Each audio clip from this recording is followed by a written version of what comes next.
Radio, télé, émissions cultes et nouveautés, vous êtes tous les bienvenus dans votre instant média sur les couleurs du podcast. Salut à tous les fous du podcast.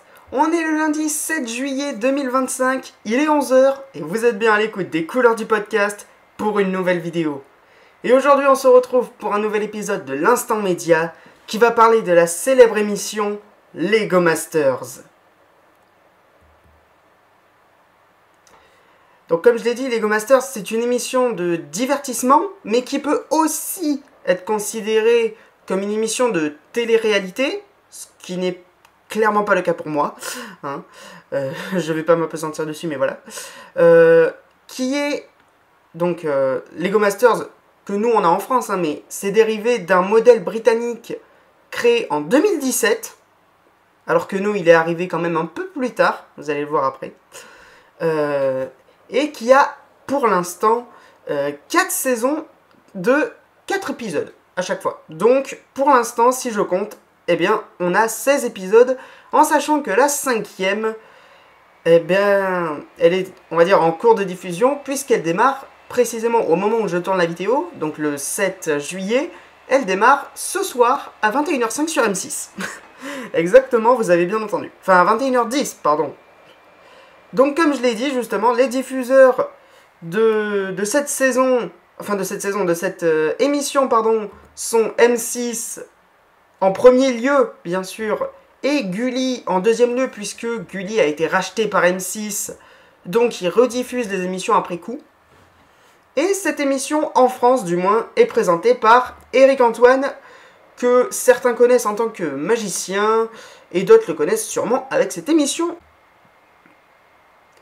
Donc cette fois, on va détailler saison par saison. Donc, pour commencer la saison 1, vous voyez, le modèle britannique a été créé en 2017, alors que pour nous, la saison 1, en France, est arrivée le mercredi 23 décembre 2020, et s'est arrêtée le mardi 12 janvier 2021. Donc, vous imaginez, c'est quand même arrivé 3 ans plus tard chez nous. C'est énorme. Et... Donc là c'était les dates de diffusion sur M6, mais ça a été ensuite rediffusé sur Gulli entre le samedi 22 mai et le samedi 12 juin 2021. En sachant que, alors pour M6, la diffusion se faisait tous les mardis, sauf du coup le premier jour, le 23 décembre, qui était du coup un mercredi. Voilà. Alors que Gulli, eux, ne le faisait que les samedis dans la tranche Gulli Prime, réservée majoritairement aux adultes. Voilà. Et en parlant cette fois-ci des épreuves, eh ben alors là je peux vous dire qu'on a eu des trucs énormes. Les deux que j'ai retenus le plus, c'était donc le Crazy Park, où les candidats devaient totalement construire un parc d'attractions à leur image. Et on a également eu le Mega Big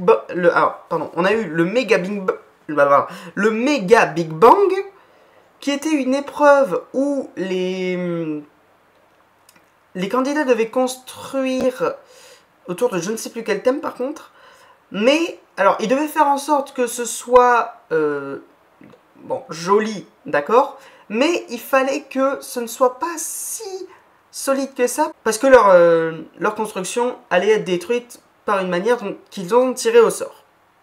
Donc par exemple, je me souviens que cette saison, il y a eu à la batte de baseball, quand même. Il y a eu à la dynamite, enfin voilà quoi.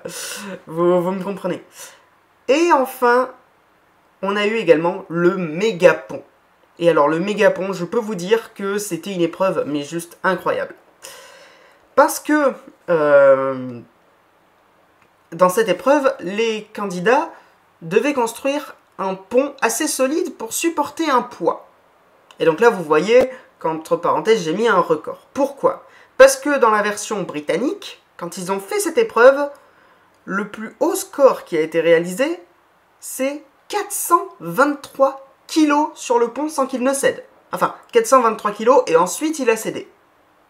Et bien, rendez-vous compte qu'en France, on a battu ce record du monde, puisque il y a un binôme de candidats qui a réussi à faire en sorte que son pont tienne plus de 500 kilos. Donc c'est quand même assez étonnant. Et en ce qui concerne les gagnants, eh bien c'est un duo de garçons qui s'appelle David et Sébastien. Et d'ailleurs, alors, je ne sais plus lequel s'appelle comment, hein. je peux pas dire de bêtises, mais regardez bien, celui qui est à gauche de votre écran, celui avec le t-shirt bleu, eh ben lui il a une super particularité et j'ai trouvé ça très étonnant, c'est que, vous pouvez le voir, hein, il y a une de ses mains qui est pas normale puisqu'elle est en noir et bleu. Eh bien sachez que ce garçon, il lui manquait un bras, donc il a eu la bonne idée de se faire une prothèse en Lego. Oui, vous m'avez bien entendu, une prothèse en Lego. C'est pas normal, c'est pas normal, c'est pas commun, on va dire. Mais franchement, bravo à lui, parce que en plus, manipuler des Lego avec un seul bras, faut le faire quand même. Enfin bon. Donc cette fois-ci, on va passer à la saison 2, qui a été diffusée du mardi 28 décembre 2021 au 11 janvier 2022 sur M6, puis entre le samedi 23 avril et le samedi 14 mai 2022 sur Gulli. Toujours dans la tranche Gulli Prime réservée aux adultes. Alors cette fois-ci, en termes d'épreuves, on a eu la tour infernale. Donc la tour infernale, il devait construire une tour, je crois, d'une certaine hauteur qui devait résister à des secousses. Alors, je vous rassure, ils ont seulement utilisé un appareil qui simule des tremblements de terre. Ils l'ont pas vraiment mis, par exemple, sur une faille qui aurait pu s'ouvrir, hein, ne vous en faites pas. Il y a eu également le monde à l'envers et Opération Héros. Alors, je suis désolé, mais pour ces deux-là, je n'ai plus du tout le principe de l'épreuve en tête. Voilà, je suis désolé. Et les gagnants de cette saison, c'est un binôme de deux garçons encore, de deux garçons, effectivement, qui s'appellent Eric et Alex. Et comme vous pouvez le voir sur la photo, ils n'ont pas rigolé, hein, parce que la coupe est réellement en Lego. La coupe est réellement en briques de Lego. Voilà, au moins c'est fidèle, hein, c'est fidèle au principe de l'émission, quoi. On voit bien que c'est Lego Masters. Donc on va passer cette fois-ci à la saison 3, qui a été diffusée. Alors cette fois-ci c'est... Je sais pas pourquoi M6 est passé du mardi au jeudi, puisque la diffusion de cette saison 3 a commencé le jeudi 27 octobre 2022 jusqu'au jeudi 17 novembre 2022.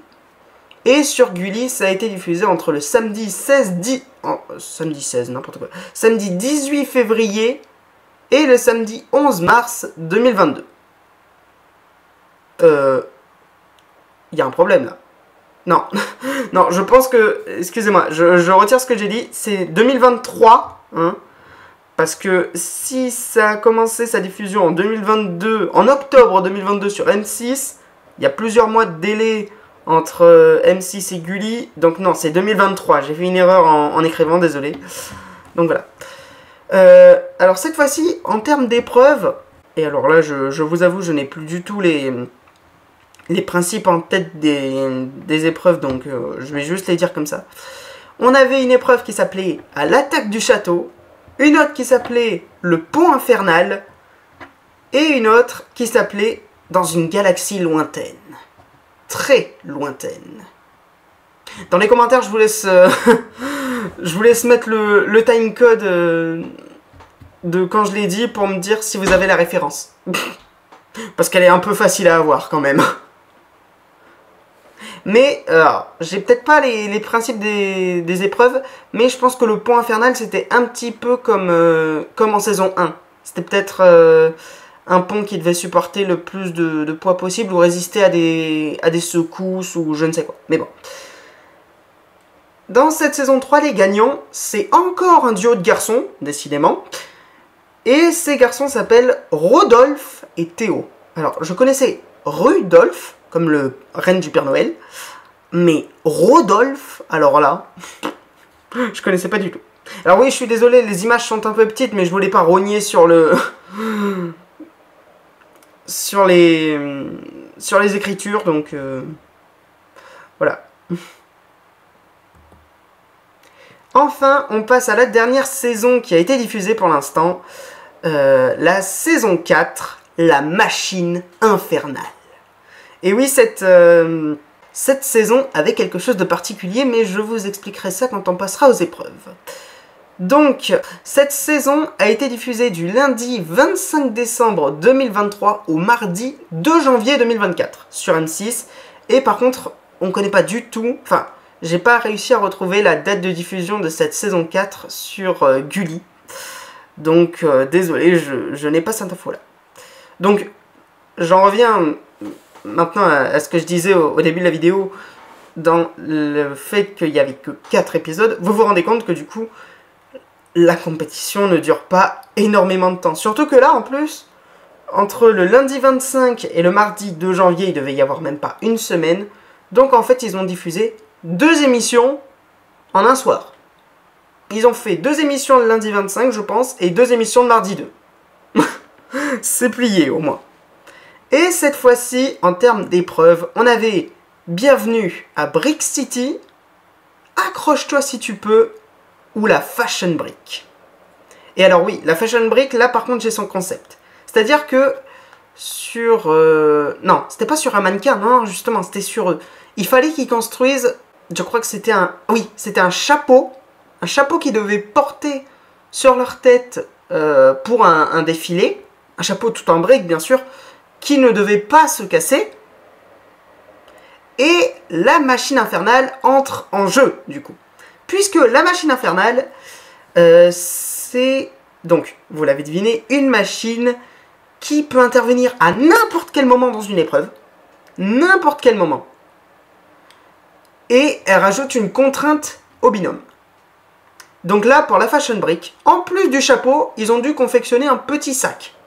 Super. De la difficulté en plus. Bon, après, j'ai envie de dire, fallait un peu ça, parce que bon, les 3 premières saisons, il n'y avait pas assez de difficultés pour moi. Mais bon. Et les gagnants de cette saison, c'est encore un duo masculin. Décidément, est-ce que lors de la 5e saison, on aura enfin un binôme mixte qui va gagner, ou alors un duo de filles? Rien n'est moins sûr. Mais les gagnants, donc du coup, c'était un duo de garçons qui s'appelait Augustin et Bertrand. Et là, on va parler de l'épreuve de la finale. Parce que oui, je ne vous l'ai pas dit, mais alors, la seule épreuve qui reste toujours la même, c'est l'épreuve de la finale. Enfin, toujours la même.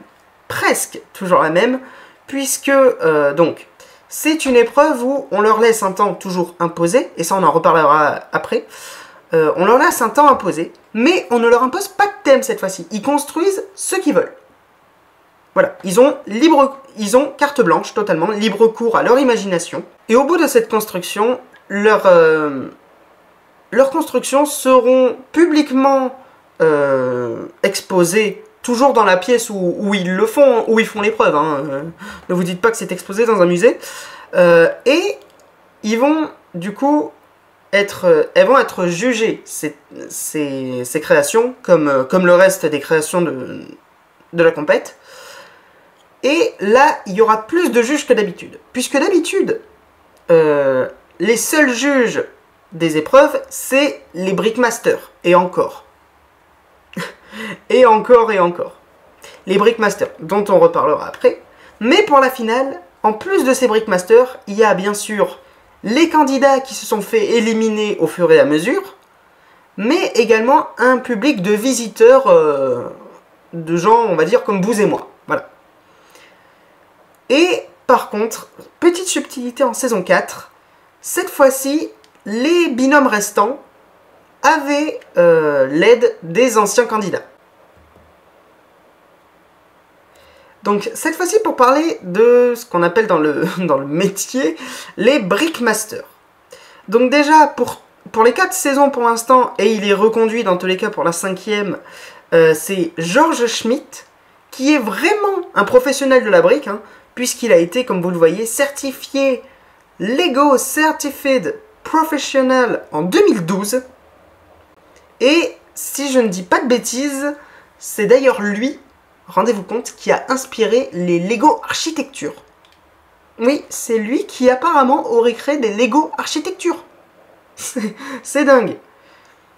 Ensuite, comme deuxième Brickmasters, entre les saisons 1 et 3, il y a eu l'intervention de Paulina Aubet. Ah oui, voilà.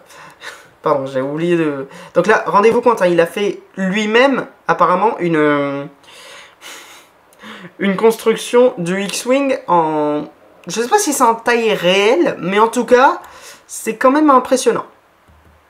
Et voilà, une photo des 2 premiers Brickmasters.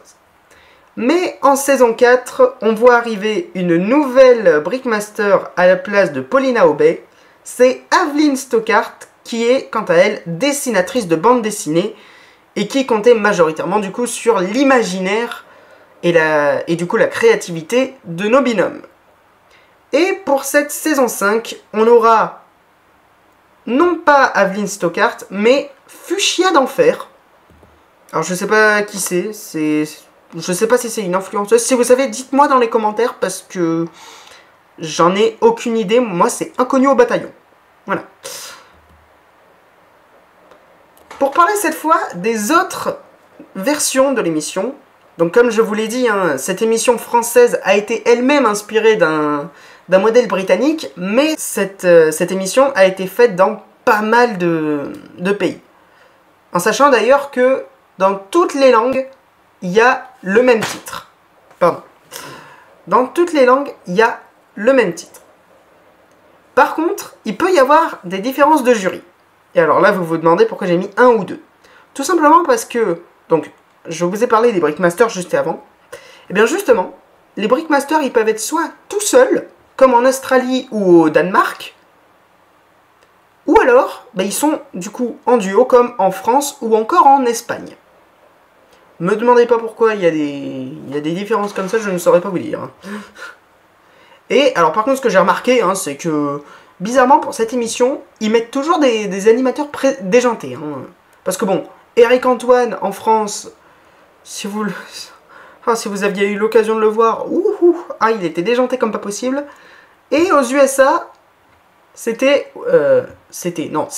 Will Arnett, qui est lui un acteur ou un acteur doubleur et qui a majoritairement un lien assez fort avec les Lego, puisqu'il a doublé dans les films Lego. Et oui. Donc, pour parler cette fois des secrets sur l'émission, hein, je vous dévoile des petits trucs. Donc, déjà, il faut savoir que pour M6, ça a été quand même les tournages les plus longs. Hein. Parce que, rendez-vous compte, hein, j'en ai pas parlé jusque-là, mais sachez que les épreuves, le temps de réaliser l'épreuve, parce que oui, comme je l'ai dit, ils avaient un temps imposé, mais ce temps pouvait varier. Hein, parce que, rendez-vous compte, le plus petit temps, petit, qui leur a été donné aux candidats pour réaliser une épreuve, c'était 7 heures, alors que le plus grand, et alors j'étais moi-même étonné quand ils l'ont dit dans l'émission, le plus grand, ça a été 24 heures. Oui, vous m'avez bien entendu, 24 heures pour réaliser une œuvre en Lego. Waouh. Alors là, faut le faire. Alors, bien sûr, hein, je ne l'ai pas noté, mais ça paraît logique. L'émission n'est pas filmée en continu. Bien sûr, il y a des coupes.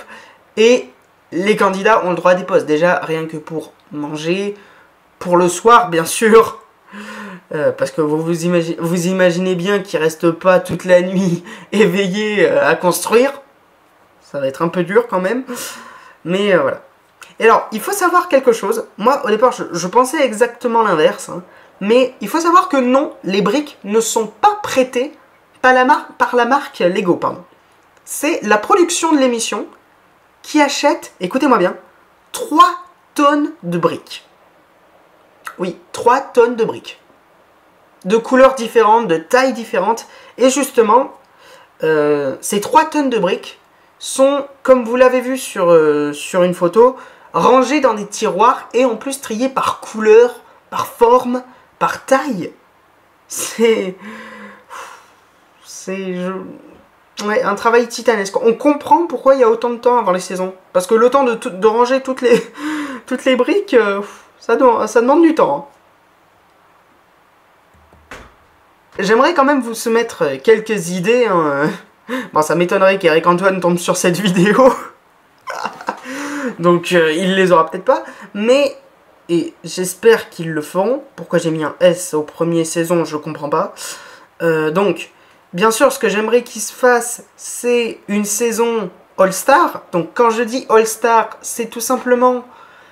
par exemple, bah, je sais pas moi, pour la... Non, alors du coup, on sait que c'est pas pour la 5e saison, mais peut-être, je sais pas moi, pour la 10e saison, prendre les binômes de candidats qui ont gagné les anciennes saisons, pourquoi pas. Après, quand j'ai mis saison thématique, c'est parce que, en fait, vous l'aurez certainement compris, hein, mais dans chaque épreuve, il y a un thème différent. Par exemple, il peut y en avoir un sur la ville, puis le suivant, c'est sur l'espace, puis l'autre, c'est sur le cinéma. Alors quand je dis saison thématique, c'est justement toutes les épreuves sont sur un même thème. Soit que sur l'espace, soit que sur les films. Voilà. C'est plus facile, on va dire. Et ne confondez pas par rapport à la première idée que j'ai mis. Oui, saison avec des stars. Oui, saison avec des stars. Par exemple, ils invitent, je sais pas moi, des duos de chanteurs, de comédiens, voilà. Pour faire une saison un peu... qui attirait peut-être un peu plus de monde. On sait jamais.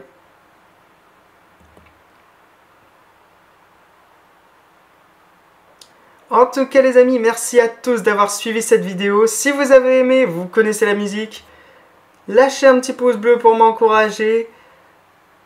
Dites-moi en commentaire si cette vidéo vous a plu, d'ailleurs. Partagez la vidéo à vos amis, à votre famille. Et surtout, abonnez-vous à ma chaîne pour faire partie de la famille podcastique et activez la cloche de notification pour être au courant de mes prochaines vidéos. En tout cas, moi je vous dis à très bientôt pour une nouvelle vidéo sur les couleurs du podcast. On rend l'antenne pour aujourd'hui, mais l'instant média revient très bientôt sur les couleurs du podcast.